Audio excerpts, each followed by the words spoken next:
This season marks your 5th consecutive year as the head coach of the Bruins. Can you believe it's been that many years? No, I can't. It's been just so rewarding. It's taught me so much. It's taught me as a person, as a leader. I think it's changed me in a good way. I think it's pushed me, and it's been really difficult. I think everything I think it's like building any organization or any business. Everything takes longer than you think, and everything's harder than you think. But I also think it's been deeper and more rewarding than I would have predicted. Why UCLA? Well, I honestly believe I was called here. It's not something I would have predicted. It's such an honor.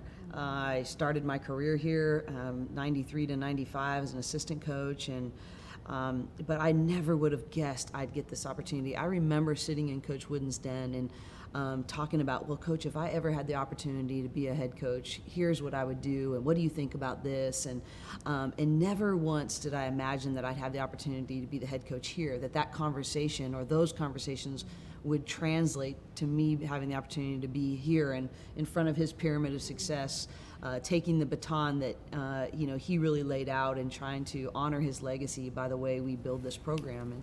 Community service, really fun trips. Describe how this has really developed the chemistry and the overall character of the team. Well, I think we just made a commitment with our core values.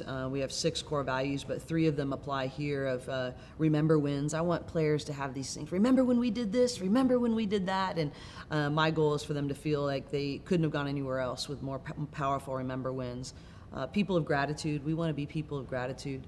And we want to be lifestyle givers. I think we wake up every day and we have a choice of which direction to go. And when we're choosing community service, we really just have one standard, and that is we really want to make an impact. It's not just showing up so we can feel better about ourselves. It's where can we truly serve? Where can we really make a difference in someone else's life? And does it change our hearts too? And we want to be humbled by it. We want to learn the joys of giving to others. We want to be changed by the opportunities that we create to serve others. And so it's been just, not only is it, I think, life-giving, but I really do believe we've been able to make a difference in our community, and I feel really great about that. In terms of team bonding trips and little things that we try to do, it's really, we play better, honestly. Women play better. If they feel connected, they feel like they're having fun together, they're going to run through a wall for you and for each other, most importantly. So I want them to have the total collegiate experience. And so whether we're ziplining in Catalina or we're going to the Bahamas or, whatever fun thing, we're going tubing in Park City, Utah, it's about just building amazing memories together and connecting each other to the experience. I don't want our team to ever feel like we're on an island. I want them to be individuals. I want to tell their stories. But in terms of being a team, I always want it to be in the context of being connected together. I can't imagine the number of remember wins that are your favorites. Can you name just a few?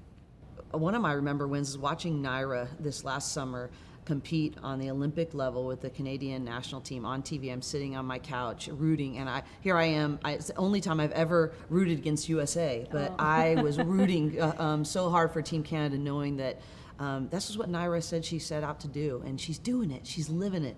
That's a remember win for me. Another remember win that's just as meaningful, our shoe distribution, watching our players humble themselves and just really enter into the world of a little kid and make a difference and wash their feet and put their new socks and shoes. And I just can see expression after expression even as I talk about it. Those are really fun. But I have a great job. I have so many things to be proud of, and those are just some that jump off the page for me. It's not easy, though, to be a coach. It's not easy to meet student athletes where they are, to get them over those proverbial humps, whether it's in their classroom or on the court. How do you continue to push forward and keep coming back every year with the same passion? Well, I think it's being very clear about what my purpose is. I'm not here to be their friend. I'm not here to have them like me all the time. And so I have to see beyond these, not only how they feel that day, but even these 4 years. Our mission is to be an elite basketball program that teaches, mentors, and equips young women for life after UCLA. And when you're 18 to 22, you don't see that bigger vision. You can't widen your lens that much, and that is my responsibility. Similar to parenting, you have to see beyond the things that they can see in that moment. So it is not easy.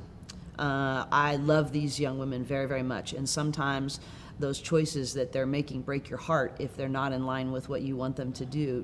But I keep myself going by knowing, why do I do what I do, and what is my long-term vision.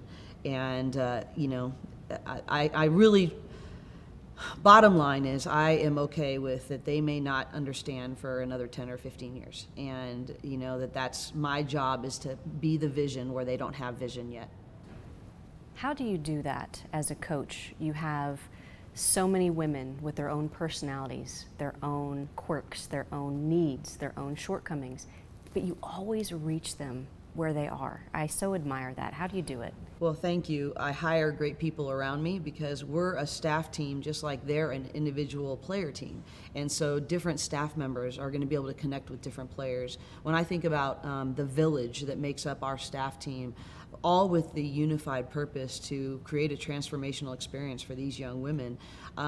Not one person can do it by themselves. Not one person can reach every student athlete. But there's no egos. There's no one cares who gets the credit. That's another thing Coach Wooden always taught about, what you can accomplish when no one cares who gets the credit. And on our staff team, no one cares. And so it's really about meeting the needs and creating growth opportunities for the women in our program, period, no matter who's doing it, at what time, or how it happens. And so it's been just an honor for me just to watch that, to watch the selflessness, to watch the servant heart of the staff that we have. And I think, we don't get it right all the time. We're not a perfect family, but we're committed, and we're willing to do whatever it takes to reach the experience of that particular young woman at whatever point they are in their journey. Cori, thank you so much. This has been Spotlight with head coach Cori Close.